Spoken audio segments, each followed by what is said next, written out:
tiam lo kan phal thei lo zam te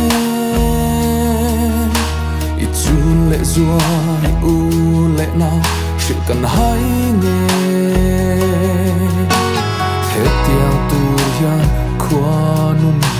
a lo duang che mo kan phal lo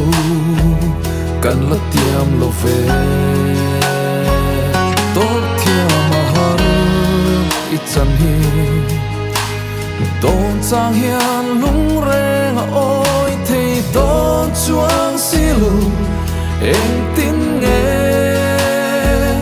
nem tu kan ngai lei ro pui na te hian min nem zo lo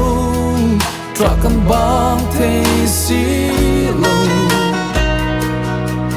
lal pa kan ngai che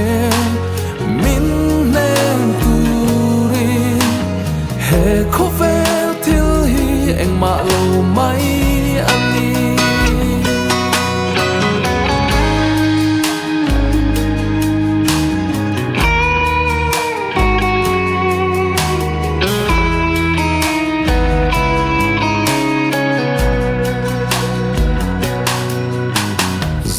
te su te kan chui hiani zil na lam tuang chuk chau tak chu i pal tlanga shing lam tuang i zo lai kha chitin re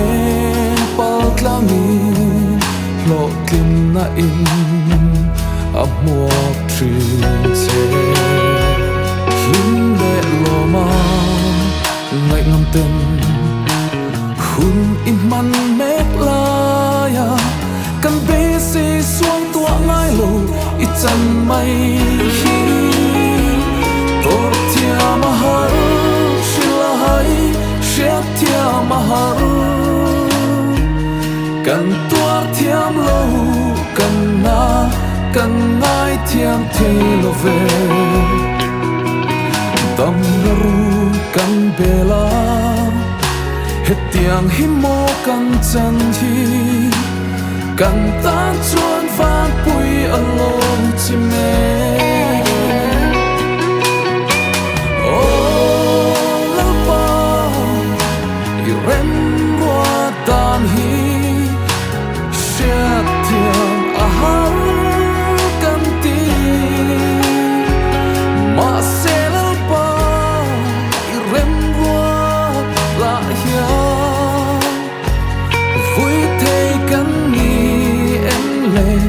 vui thei kan si lo i rem rua ta lim tu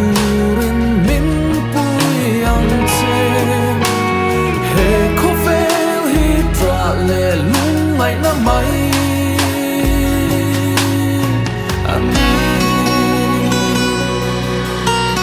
kan tan chuan van pui